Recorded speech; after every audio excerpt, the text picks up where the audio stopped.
Good afternoon, everyone. Person County Board of Education is now in session. We have 4 board members present this evening, so we do have a quorum present. We do need to note that Mrs. Bratcher is not feeling well this evening. At this time, we want to pause for a moment of silence and the Pledge of Allegiance being led by Mr. Toya. Please stand.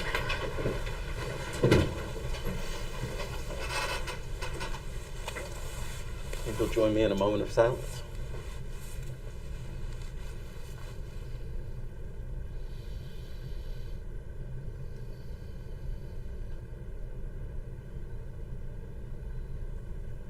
Thank you.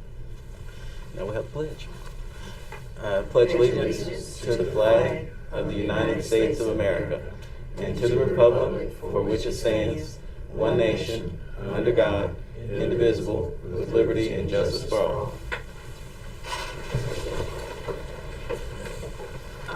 Next item on the agenda is public comment, and we have no one has signed for public comment this evening.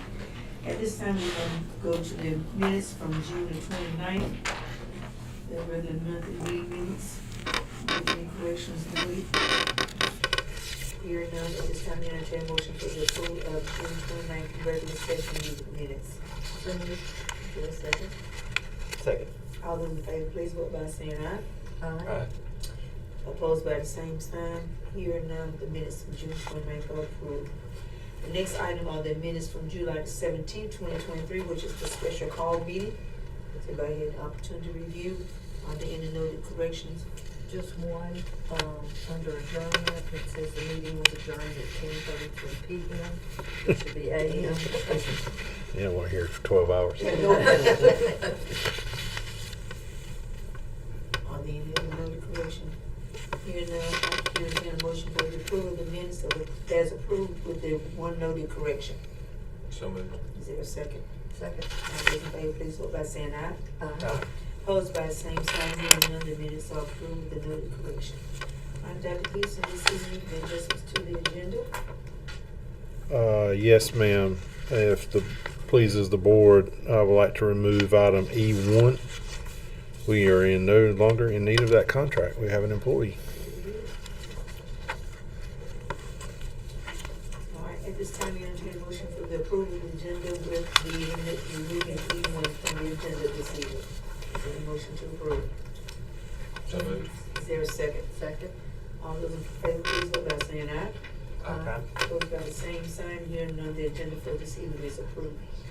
All right, next item, which is always pride in person.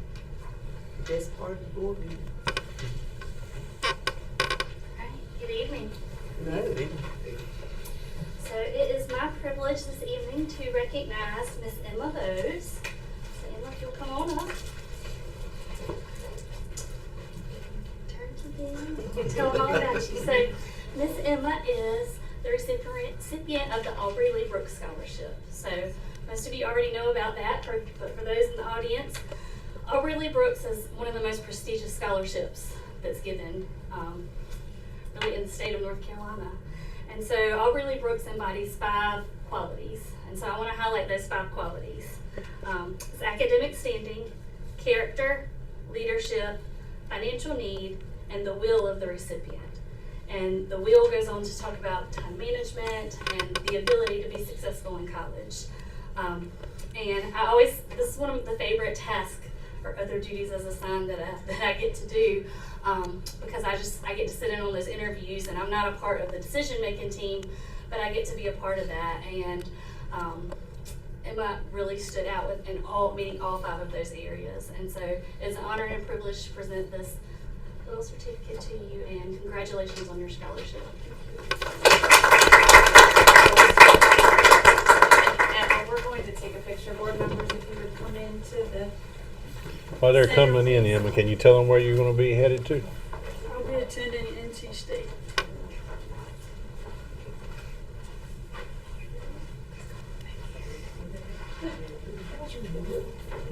Congratulations.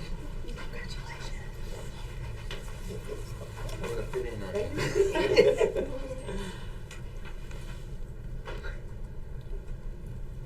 Thank you. Congratulations.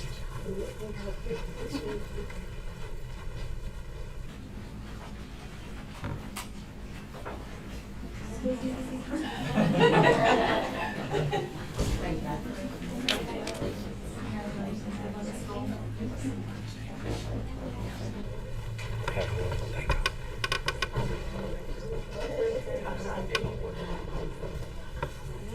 Peterson, administrative reports and recommendations. If it pleases the board, I would like to invite Ms. Scruggs to the podium to kind of give you an update on beginning year activities and our kickoff to the school year, so everybody knows where to go. Good evening, board members, Ms. Tillman, Dr. Peterson. So we do have our 2023 kickoff. If you would click ahead, Candace. So the Learning Conference is the first required teacher workday next Monday, and then it also is on Tuesday at Person High School, and we will have convocation on Monday at 8:30 in the gym. And at that time, Dr. Peterson will speak. We have a special guest coming, and we will also announce the 2023-2024 Teacher of the Year for the district. So if you're all able to come, we would love to have you. We recently had new teacher orientation this Monday through Wednesday. We had 25 attendees, 9 of them being beginning teachers, 8 veteran teachers coming to us from other districts, and 8 international teachers. And then today and tomorrow, they are actually, the beginning teachers are in their classrooms working with a mentor teacher to start getting a jump on getting their room set up and looking at lesson planning and curriculum and those types of things. As we all know, once everybody's back, things get a little crazy. Go ahead. And that's just a picture of our folks this week at New Teacher Orientation. And we had a lunch provided by the Roxborough Chamber of Commerce, and they brought several guests to speak to our employees about we want you to stay in Person County. It was a nice event. And tomorrow night is Alive After 5, Uptown Roxborough, and it is Teacher Appreciation Night. Any teachers or school employees that attend with their school ID will get a discount card, and I think there are some other goodies that will be given away. So it's just a good time for all the schools in Person County to the employees to be recognized, and that's in partnership with the Chamber, and also RCS and Bethel Hiller employees are invited as well. Is that all I have? Oh, and then your back to school open house dates and times are listed there for your reference as well. Is that the last one?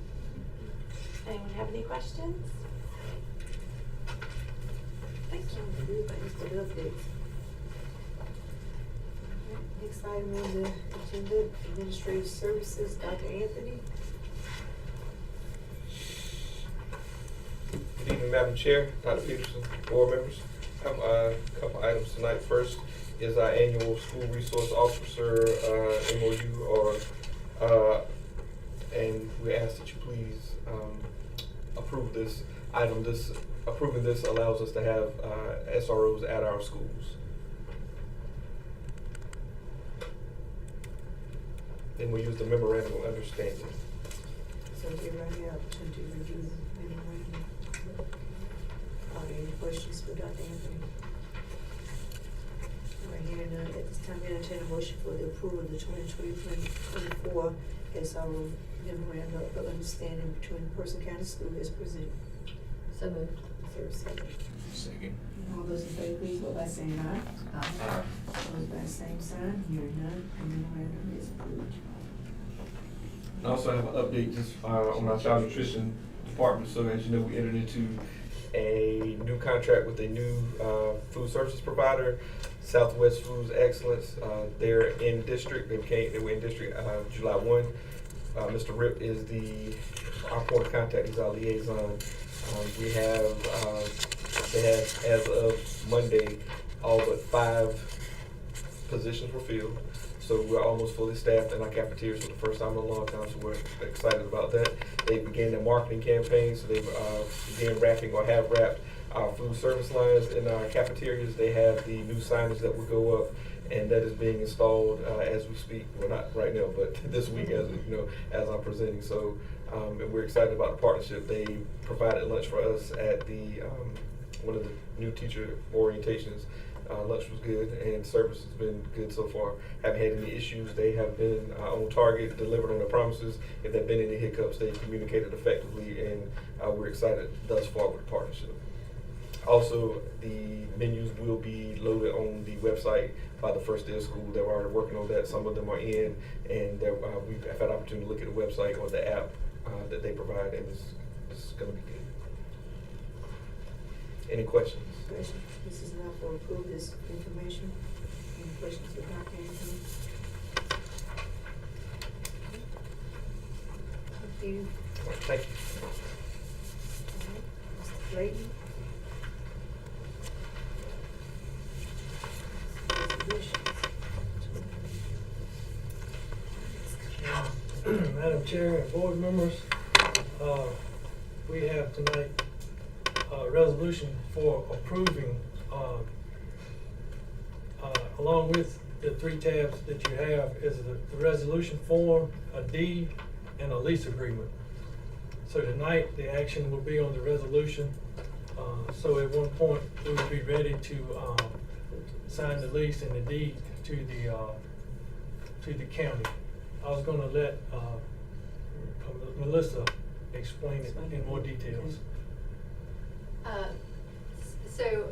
As Mr. Clayton shared, this is, the Person County is applying for limited obligation bonds to help finance school improvement projects, including the project at Person High School. And as part of that transaction, when they get their financing, they'll have to have some property to sort of secure that agreement. And sort of the standard practice is that the school system would convey a piece of its property to the county so that the county can use that as security for the financing agreement. And then at the end of the financing agreement, the county conveys that property back to the school system. So the resolution, again, presented for you tonight is authorizing the board to convey this property, which would be Person High School, to the county, so that it can seek this financing agreement. It also would approve the deed in form that would be signed later on. It authorizes the chair to sort of finalize that and sign that later on the school system's behalf. And also, there's a lease and agency agreement, which is basically a lease back to the school system to use Person High School while the county holds the title to the property. And again, the resolution approves that lease and agency agreement in form to allow minor changes and to allow the chair to sign it later. And so tonight, if the board approves the resolution, that would be signed. And then at a later date, once the county has is ready to sort of enter its financing agreement, the school system would sign the lease agency agreement and the deed, so that the property can be conveyed to the county and it can get that money to pay for that high school project and other projects. It's my understanding the county went this week. I'm trying to find Julie. They went this week to the LGC as part of their first meeting, so it's moving forward. Any questions, Mr. Clayton, or board attorney, Mr. Shaw? And the school system would would retain full control of the property just because of the lease agreement, right? That's right, yeah. So, I mean, because it's conveying the property to the county and it's using, to secure that agreement, the financing company also kind of would have an interest in the property, but they're not going to use the property. So the school system still gets to use the property as it sees fit to, operate the school. And then it would come back to the school system. That's right, yep. At the end, the county will convey it back to you guys. At the end of the period, at the lease. Okay. Are there any additional questions or concerns about the lease agreement? All right, hearing none, I entertain a motion for approval. Move to approve the resolution. Your second. Second. All those in favor, please vote by saying aye. Aye. Those by the same sign, hearing none, the lease agreement is approved. Oh, I think it was the resolution. Resolution.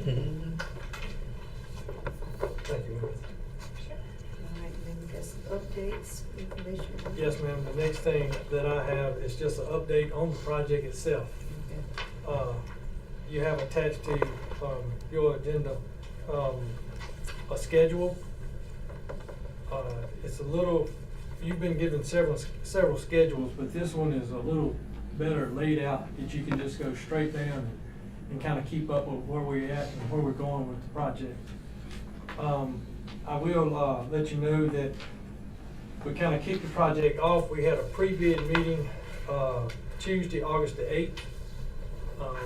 We had, I think it was 4 contractors show up, and we will have the sealed bid proposals are due on August 31st. And if all goes well, we will award the bid that day, and we will continue on with the project. Is it anything else you wanted me to? No. Yeah. The other thing that we're doing that's not attached to this one is, you've probably seen some people working in the cafeteria. We did abate the cafeteria floor. And so the cafeteria would get a new floor, from the serving line all the way through the not service area, but the eating area. Chris's team has painted, got people to paint the cafeteria, and got a new LED lighting there. So when all the projects are over, should have a pretty good looking building. I appreciate Mr. Clayton and what hair we have left, all the things that are going on over there at the last minute. And it's also my understanding from Dr. Anthony and Ms. Shoecraft that we're bidding out cafeteria furniture seating for the high school as part of our funds, cafeteria funds. So maybe by October the furniture will be here, but our kids will be going into pretty much a new cafeteria this year. So the floor and painting will be done by. Yeah, we're trying to, the whole idea is to create a more adult atmosphere at the high school to invite more participation. Thank you. Thank you.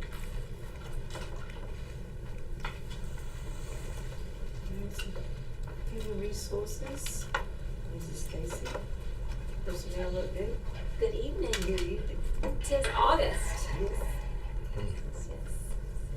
For you have a personnel update for this summer. And, okay.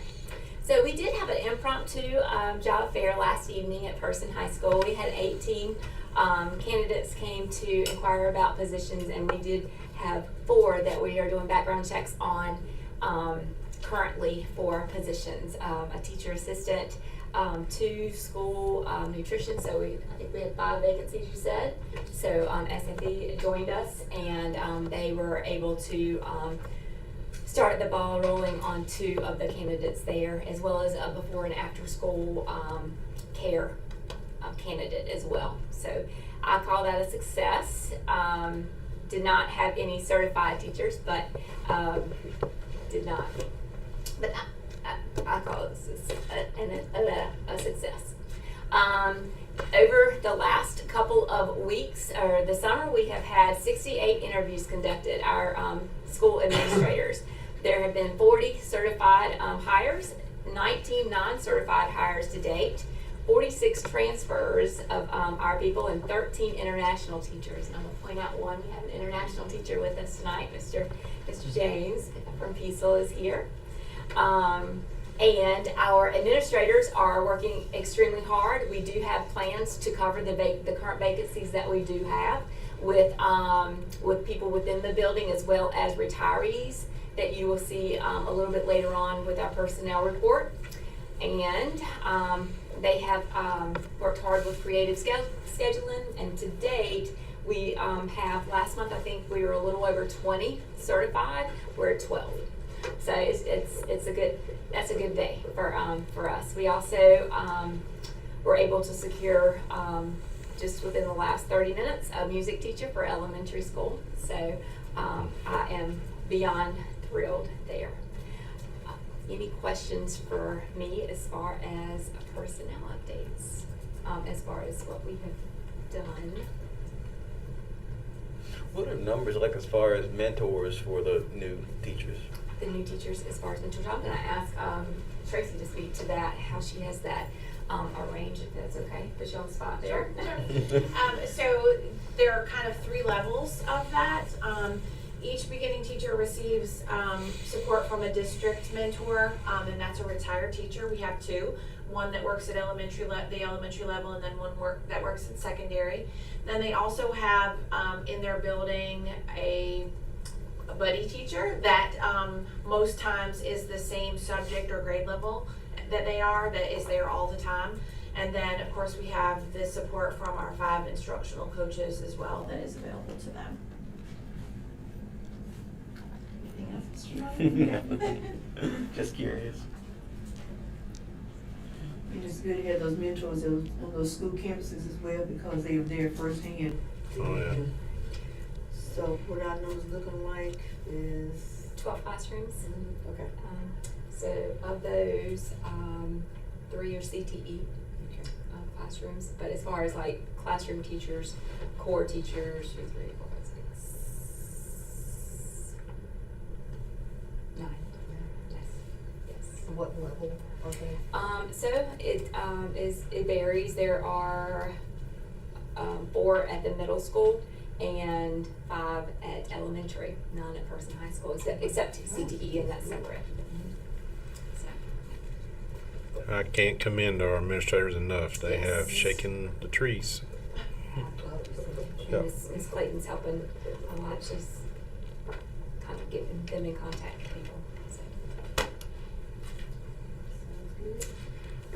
All right. Thank you. You are welcome. And I think I have one more thing. Yep. With Participate, each year we need to bring before you our Participate agreement with them. You will notice there are 2 invoices there. One is for resources and one is for personnel.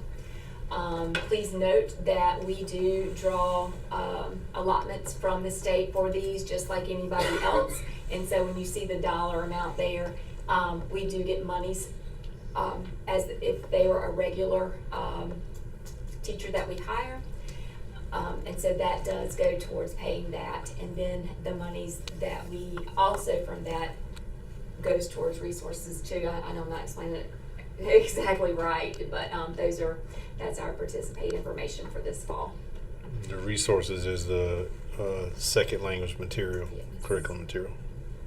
And that does need approving each year. Yeah, so that, So they need to do it separately. one or separately. Do that One is together? fine. One is fine? Yes.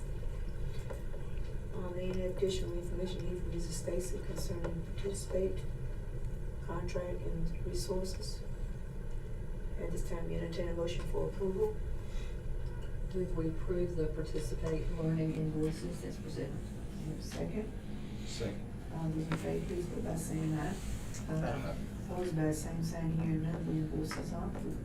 Thank you. Thank you. Just FYI, we had our last 2 Participate teachers arrive today. So they are all here and well. So.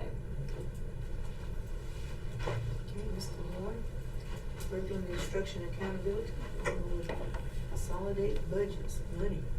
Yes. Yes, ma'am. Good evening, Madam Chair, board members, Dr. Peterson. I am bringing to you the annual federal programs consolidated budgets for fiscal year 24. Consolidated budgets are Title I, Title II, Title III, and Title IV. As you know, Title I is the federal entitlement program to ensure all children have a fair, equal, and significant opportunity to obtain a high-quality education and meet the state's academic challenges, or challenging academic standards, Title II is the federal grant to increase academic achievement of all students by supporting teacher and principal improvement in quality. Title III is our program for our English learners, our multilingual learners in the district, as well as immigrant students. And Title IV is the student support and academic enrichment program. I'm just gonna go through some highlights from each one of the budgets. There on the abstract, of course, you see the total budget. That's our allotment plus the carryover for each federal grant. For Title I, allotment plus carryover was $2,300,000-ish, and you see we have some district set-asides that total $752,651, and I've listed those there. We do have some administrative costs and some unbudgeted reserve. That's to hold us for salaries, because we do pay for quite a few positions out of Title I for salaries for the this time of the year, when the previous fiscal year ends, and then before our federal money gets allotted. That money. Federal money runs October to September. Yeah. So that helps us until we can get the new fiscal year money. We did make the decision to add an additional class at Earl Bratcher Preschool to expand that, and that Title I money is being able to do that. So that was something new for this year. Last year was the first year that we, you all approved the optional 5% of the Title I allotment to go to our TSI schools for recruitment and retention incentives for teachers. So we are hoping to continue that this year. You see a homeless education set aside, and then our district instructional initiative, $70,000 for AVID, which helps to pay for the contract with AVID and also for supplies. And that program is at North and Northern Middle School. So that leaves $1.5 million roughly as our allotment to schools. And that money is of course distributed by the number of low-income students at each school. And the schools served this year again are North End, Northern Middle, South, and Stories Creek. Oh yes, sorry. And the schools use that to prioritize the instructional program at the school to improve the instructional program for the students. Just commonly used used options for the funds are listed there. Teachers to reduce class size, supplemental instruction, and student support positions, tutoring, instructional supplies, and also parent-family engagement. Okay, Title II, again, activities to support effective instruction through teacher quality and principal quality. Lori Stacy manages the Title II budget and program for us, but some of the highlights from that program are professional development for teachers and administrators, mentoring for new teacher support, and recruitment and retention incentives for teachers. And some of those specific activities are listed there, including those but are not limited to. Again, our Title III for our English learners, and this money goes for supplemental tutoring and also supplemental instructional supplies and materials at all levels, elementary, middle, and high school.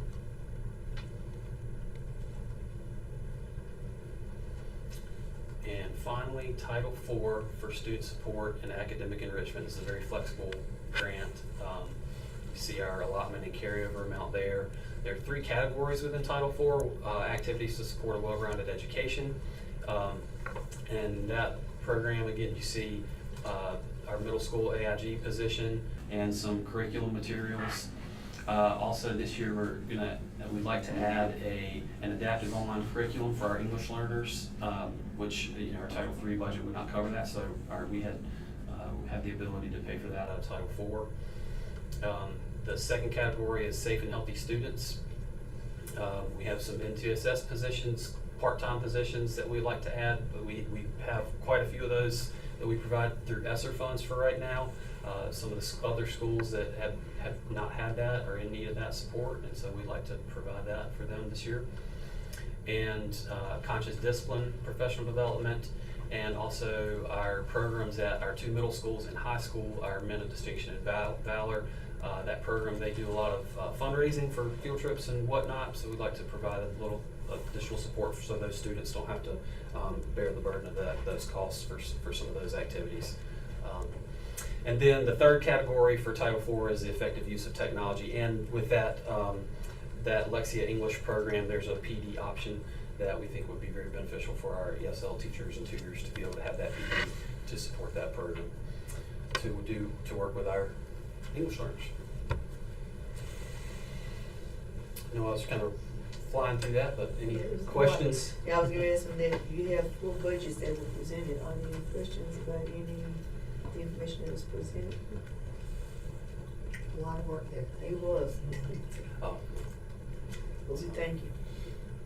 Are there any questions or additional information that's needed? So at this time, I entertain a motion to approve the consolidated federal budgets as presented. So moved. Is there a second? Second. All those in favor, please vote by saying aye. Aye. Opposed by the same sign, the budgets are approved. thank you. Items, curriculum, somewhere.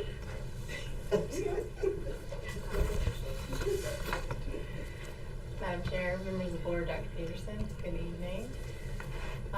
We wanted to give you some updates on the curriculum work that we have been doing this summer. Our curriculum team has been hard at work, and this is just a highlight of some things that we have been working on. So we kicked off the summer with our principals and district leadership team. Dr. Peterson held a meeting with us, and we did a book study, The Speed of Trust by Stephen Covey. And in this book, he introduced the what's called wildly important goals. And each school and department created what we now call as a WIG. And so we have created goals, and within these goals discuss lead and lag measures that would help us and hinder us from reaching these goals, and created scorecards to help us monitor and just to keep track and pace to make sure that we are meeting our WIG goals. And then throughout the remainder of the summer, Dr. Peterson, myself, Joey, and Kelly met with schools individually to discuss their WIGs. And interestingly enough, each WIG ties back to our CIA WIG for the curriculum team, which is highly effective professional learning communities. And so just we had the discussions with the schools and our curriculum team that the important work is done in our professional learning communities, and we'll talk a little bit more about that in a minute. And then we had a graduation summit meeting at Person High School with administrators, counselors, the graduation coach, district leadership team, and here we talked about our current graduation rate, and we've been charged with the goal of an 87% graduation rate for this school year.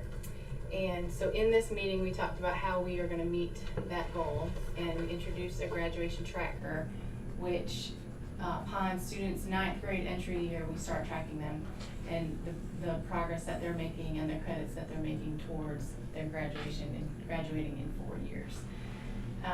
And so here we will monitor monthly. We'll have support meetings each month to discuss where we are in meeting that goal and how we are going to get students who may not be on track back on track in graduating and meeting that, making sure we have 100% graduation rate, but especially making sure we do have 87% rate at the end of this year. Yeah, we felt like it was important for us to start aligning the school system with your PCS 26 goals. Y'all have 4 targeted areas. We'll talk in September in our work session about you created measures for this year. We'll talk about where we're at, how well we did, and then you set new measures for next year for 24. And it also helps with alignment with Cognia. And so we start district accreditation in full force this year. So I appreciate all the work that everybody's done to get this rolling, and look forward to having a lot of celebrations at the end of the year. And Tracy mentioned the learning conference. So our learning conference is next Monday and Tuesday. And so our instructional coaches have had a lot of work in getting this rolled out. And so next week, what we're doing is there are some all instructional staff is involved, and they will register for, there's some court sessions that they're required to register for based on their area. And then there are sessions that they can choose from, so we wanted to differentiate their professional development based on what they feel like their needs are. We are highlighting our district, our teacher leaders within our district to provide the majority of the professional development next week. And so we invite you guys to come and attend and just see what it's all about. They worked really hard on it over the week. If y'all are able, just walk around. Yeah. Pop in and out. We're excited. And then probably the most important work that we did this summer with our instructional coaches and our teachers, and I just want to highlight them, give them a huge shout out. There was a lot. They were tasked with a pretty complex task of coming up with priority standards. And so our K-2 teachers and 6-8 ELA and math teachers identified priority standards this summer. They have updated pacing guides and unit planning and common formative assessments for the entire year created. Our K-2 teachers additionally created standards-based report cards that we will be rolling out this year as well. There were some tweaks made to our 3-5 ELA pacing guides and the science pacing, but the real work of identifying the priority standards and updating all those pacing guides, the plan for 3-5 will be to do that work in June of 2024. And for 9-12, our plan is to, during the learning conference, there's grade level PLCs for each grade level, and that work will be done, will begin during the learning conference for 9 through 12. And during the 9 through 12 sessions as well, they will be creating course syllabuses, and so the work that's done for the unit planning and the standards will be included on those syllabuses as well. And then finally here, the district CIA goals. You'll see here the highly effective professional learning communities. That is our CIA way. And we do have a scorecard that we have created, and we will be tracking teachers. Again, during the learning conference, we're rolling this out of what a highly effective professional learning community looks like, sounds like, and the work that needs to be done in it. And then there's a scorecard that we will share with teachers as well, and walk them through rating their PLCs. And so we can monitor and track that throughout the year to ensure that we are growing and having highly effective professional learning communities. And the second bullet you'll see is the literacy roadmap. And so I have the graphic is at the bottom of the screen. And so Dr. Peterson has charged us with every student reading on grade level by the end of 3rd grade. And so this literacy roadmap is how we are going to get there. And each component on the screen is, we've shared this with schools and principals at the end of last year. And there's a document that we detail in depth what it looks like, and goals, and the structures and the process of how our schools will get there. And then the last 3 bullets is the work that we're going to be doing in the professional learning communities. So identifying those priority standards, unpacking the standards, and making sure teachers are instructing the standards to the depth of the grade level that they are teaching, and then refining our MTSS process and making sure that we have plans for students who need intervention. And then of course we do not want to forget about our instructional framework. We will continue the work and digging deeper into making sure that we're implementing our instructional framework, which we rolled out a couple of years ago.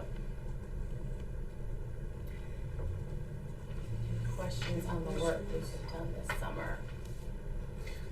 One question about the roadmap: is there any reason that it doesn't? One of the points on there isn't relating to like pre-K or at-home literacy. Actually, you approved it. We went through the data, or I went through the data with Kelly's help. I don't know if Kelly's here, Kelly Kaiser's help, of every student that went through Earl Bratcher. And we tracked those kids, and guess how many kids that went to Earl Bratcher were not on target at the end of 3rd grade? Just guess. 1. That's the reason why we added the preschool class at Earl Bratcher. That is the one data point that we can hold for various variables that we know that when we put money into it, we get a return on investment on. And so I wanted to add as many as we can. What we don't have is space. We have enough room and capacity at Earl Bradshaw to do it. So it is very much a part of that. Sorry, I didn't mean to. I'm excited about it. Because I do think as a community we have to, and one of the things I've challenged, and when we're meeting with all our principals, when we meet with Trico and Lee Jeffers and Dana Faulkner, one of the challenges that I think we have to do a better job is educating all of our public the value of preschool. A lot of people don't.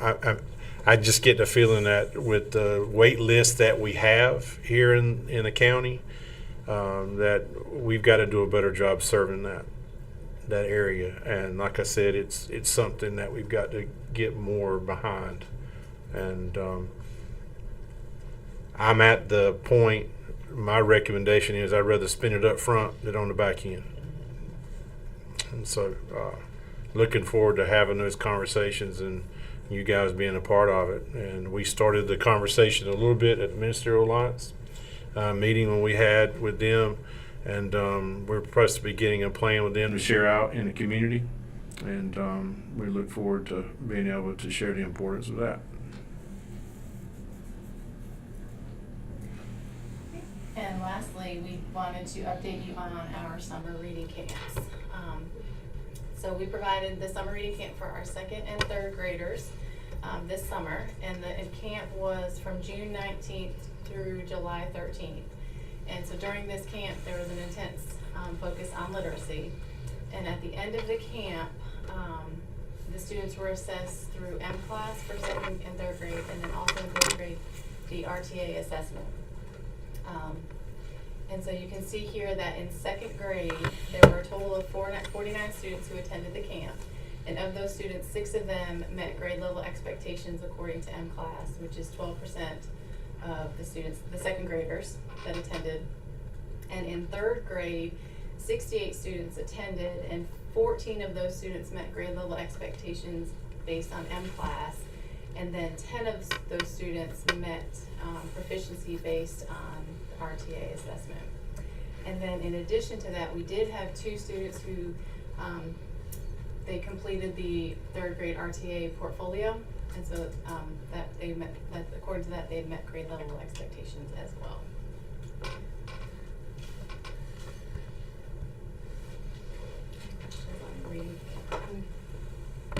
Any questions, additional information needed for some reading updates? The Methodist camp we're going to bring forward once they get finalized their data. Is that correct? Yes. So the camp that was provided at Long Memorial, they have the data. So some of our students went and attended there, and they assessed them there as well. We don't have access to that data, but they are getting it approved through the Duke Endowment Program, I believe they said. And when that process is complete, they would like to come and present to you their results as well.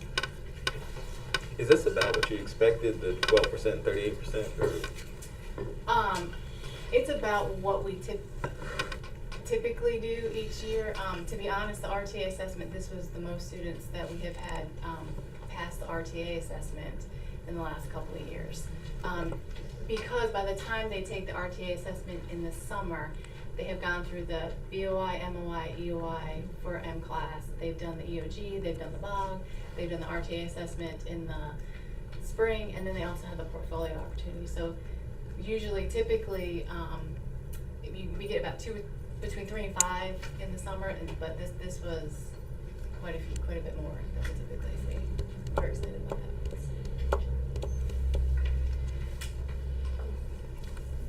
Any other questions? Any information needed? Thank you. All right, Ms. Reagan, except for children.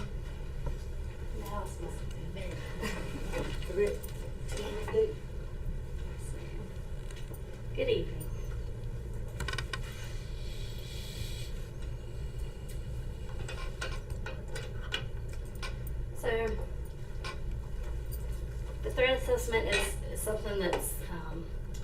unfortunately becoming something that we have to use more and more often. And so it's a very real thing. It's something that I'm really proud our team made some adjustments before legislation was ever changed. So I'll talk a little bit about the law to start with. So over the summer, House Bill 605 was passed. I linked to the legislation there, so if you want to read that, you can do that on your own. But basically, I just want to point out the key changes in this legislation and kind of talk through how we are addressing that as a school system. So first of all, the bill requires that behavioral threat assessments be conducted. They're very specific in what is required for those multidisciplinary teams. And they even go into specifically what qualifications the CISP team needs. So CISP is a new acronym that you're going to hear us talk about a lot, and that is our Specialized Instructional Support Personnel. And so that includes our school psychologists, our social workers, our school counselors, and then it also includes nurses and SROs as well. So what has Person County done to prepare for this? So first of all, back in the spring, we revised our threat assessment and our suicide assessments. We brought together teams that consisted of social workers, counselors, school administrators. Dr. Anthony partnered with me, and we had teams review our current processes and then make recommendations on what we could do to make those better. I would be remiss if I didn't shout out Kathy Waugh. She goes to lots of meetings for me in professional development, and she's so good at bringing back the important information. And so she was really ahead of the game on this and knew what was coming and knew what best practice was. And so we had incorporated everything that's now required by law in the drafts that we did in the spring. So what we did over the summer is we sent a team of folks to the RISE conference, which focuses on lots of different things, but school safety being one of them. And Dr. Anthony led that team, and they went down and had a 3-day conference where they really went through what's required, what the law changed, and we made any final tweaks that we needed to make to our assessment after that training. So what is the behavioral threat assessment and who's involved? So it requires a multidisciplinary team. So basically, instead of just one school counselor or one school social worker or one administrator sitting in a room and making this very important decision by themselves, it's just best practice to bring a team of people with different backgrounds, different experience together to really investigate a case. And so we started doing this in the spring, and I participated in several of them myself as a learning experience. And it really is, it was just eye-opening to me to see how much more information you can gather when you have different people asking the different questions from their lens. And so we were able to have some very successful outcomes last year. One of the most unique cases we had was at a preschool situation, and our school psychologist was amazing in that situation. And she really brought a lot to the table and really, I feel like, changed the outcome of that situation. So just to point out, the behavior, and the new terminology puts the word behavioral in front of threat assessment, because we're really trying to assess the behaviors that's leading to that threat. So it's the behavioral threat assessment, which is different than the suicide assessment. So just to point out, those are two separate things. And our primary goal for threat assessment is to prevent violence and increase access to interventions that students and families will need. Again, our primary objective is prevention and to reduce any incidences that occur. So training will be held next week. We'll be training our teams on Thursday. That will include all of our CIS personnel and our school administrators. Dr. Anthony's also helping me out with that training. We'll have everybody there, including SROs, to make sure that we thoroughly explain everything that's required and make sure that we do a good job implementing that.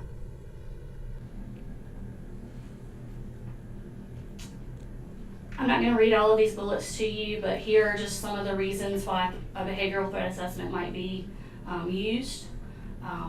The phrase that I'm using with everybody that we do training with is, when in doubt, reach out. And so we would rather be safe than sorry, and always err on the side of caution. And there is a screener in our assessment where we can kind of do that screener first and decide if we need to go deeper with the threat assessment or not. But if any situation comes up and an administrator is in doubt, we will always err on the side of doing the assessment. There's a flow chart linked.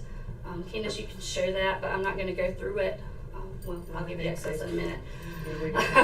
So that flow chart basically just lays out all of the steps, and it's quite lengthy. I wasn't going to read that to you anyway, but I'll make sure everybody has access to that so you can kind of see what all is involved there. Again, the law really multiple times emphasizes the importance of that SIS staff. The U.S. Department of Education, the Center for Safe Schools, and the Secret Service model, all of their recommendations are embedded in this, and we have triple checked that we have included all of that in our protocol as well. So that's all for the threat assessment piece. Any questions on that? Questions? Additional information? Hearing none? So we'll just roll into the next item, which is an update from the EC department. So our focus for the 23-24 school year is kind of in 3 categories. The first is that we will provide high quality instruction and support to our students, that we will have timely evaluations, and that we will provide excellent customer service. So Tara mentioned the WIGs that Dr. Peterson has challenged us with. So for the EC department, our WIG is to increase our indicator 11, which is meeting our 90-day timeline when students are being evaluated. We want to increase our indicator 11 to be over 90% by this June. So currently, last summer we were at 33% for our indicator 11. To kind of explain a little bit of background of why that is so low is because when COVID happened, evaluations stopped. And so we ended up in a backlog. Then there was a period of time where we had 1 psychologist. And so we've really never caught up from that backlog. And so it's not that there's kids sitting out there from that long ago, but we just never caught up and just continued to stay behind on that timeline. And so throughout this year, we've tried to catch up even more, and we're up to 55%. And the way that we're able to do that had a lot to do with what we did this summer. And so over the summer, I met with our team of psychologists and our lead related service folks, and kind of put their heads, pick their brains, I guess, and say, what can we do? How can we catch up? We can't continue this backlog, but this is now several years later. What are we going to do about it? And so that team lit on fire. I could not be more happy with how they bonded as a team, put their heads together, came up with a plan, and I let them run with it. They knew that this was not optional, and that we will be at more than 90% by June of 2024. And so at the current moment, we're above 80% because our indicator 11 starts over at the end of July. And so over the summer, we had identified 169 students that needed to be tested. So these 169 students were either already overdue or they were going to become overdue during the summer. And so out of that 169 students, we have evaluated 103 of them, which was quite impressive for summer. So that's 61% of what was out there. That was our goal. Our original goal was to have this completed within a year. We've moved that goal up to having this completed by December 1st. I don't normally shout out names because I'm always so scared I'm going to forget someone. However, these folks have worked tirelessly and they deserve to be recognized. So this team has worked nights, they have worked weekends, they have worked vacations. They've spent time on their days off holding meetings. They have gone over and beyond, not because I asked them to or even expected them to, but because they wanted to. And so I listed the people here. Mr. Paul, our school psychologist, he's been with us a long time. He was our psychologist that was with us for the year by itself. Such a hard worker. Allison Claudin, she rolled up her sleeves and did some educationals. She's been testing kids herself and doing what she could do to help the psychologist. She also helped arrange all the phone calls and scheduling We did what we called testing parties, where we set up at a school and invited all the students from that school to come in, and it was kind of like stations where everybody that needed to lay hands on that kid and work with that kid was able to do that in that setting, and also get signed papers from parents and everything that we needed kind of in that one day. Shannon Davis is our OT. I talked to Shannon several times while she was at the beach, bless her heart, and she's just been a trooper. Stephanie Ellis is our new school psychologist. She comes to us with a wealth of knowledge, and she has just been a go-getter, really trying to help us get caught up, and has also been a great mentor to me as well. Amanda Garner has been with us for a while, and she's the team leader for the school psychologist, and she's done an excellent job leading the team this summer and keeping us all on track. And then Amy Gregory is our speech and language pathologist, and Amy is she's the first one that's going to go knock on somebody's door and say, I really need you to do this, and she's a go-getter and always going over and beyond to reach our students. So huge shout out to this team. We could not have made the progress we made without them. In addition, I won't read all of these names, but these are all of the other people that have given their time in the summer to come in and get this work done. And I'm just a huge shout out and thank you to these folks for doing what they're doing to get us caught up. Of those 103 evaluations that we've done, the timeline to have those meetings held will be September the 15th. And then we will have all the evaluations that are outstanding completed by November 17th so that we can hold those meetings by December 1st and then be on track from there moving forward. Any questions?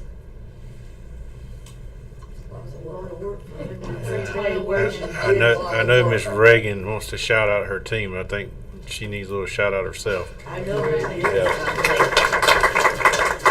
You know, I would take the blame on some of this. Some of our issues we just get behind is we've had some transition in that department, and I look forward to Miss Reagan being that stronghold, if you will, somebody that's going to be there and keep it all afloat.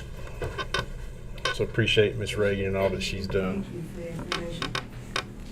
At this time, Madam Chairman, I recommend the board go into closed session to consult with the board's attorney and preserve the attorney-client privilege, including pending litigation to discuss MSG by LG versus Percy County BOE 23-EDC-03287 and to consider personnel and student confidential information.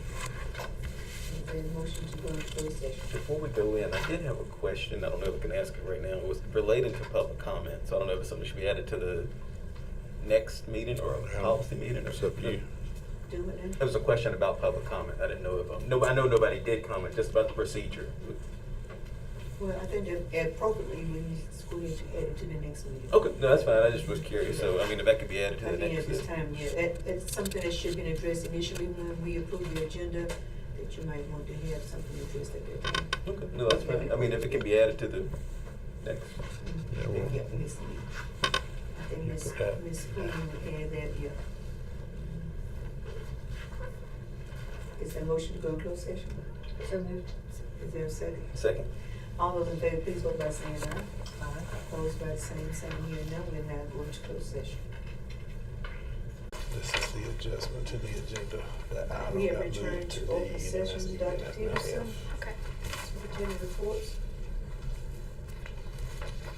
At this time, Madam Chairman, I recommend the board approve consent items 8F1A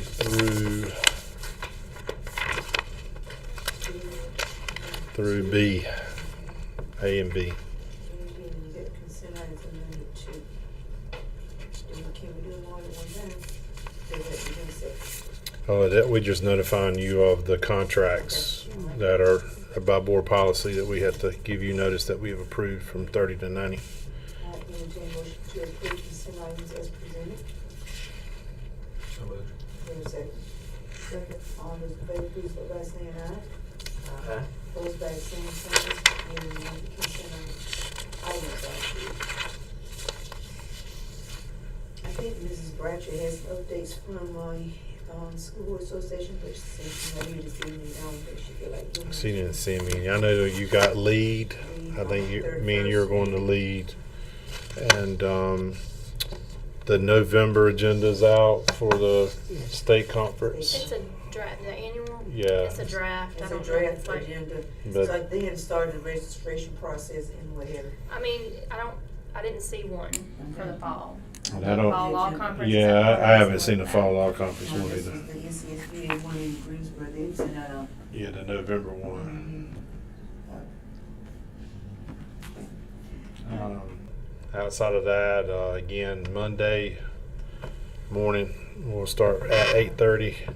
I would like for y'all to be out there, shaking hands with, we're doing service pins too, and recognizing the teachers of the year at each school, and then you'll recognize the teacher of the year. So if y'all can be out there to help shaking hands and handing out certificates, 8:30. There, Yeah. okay. Yeah. And then if time allows, if just go in and out a few rooms to see what they're doing.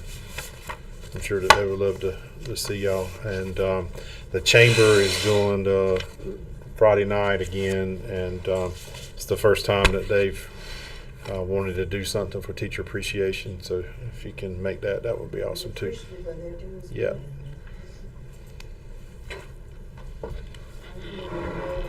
This time we entertain motion to adjourn. So moved. Is there a second? Second. All in favor, please vote by saying aye. Aye.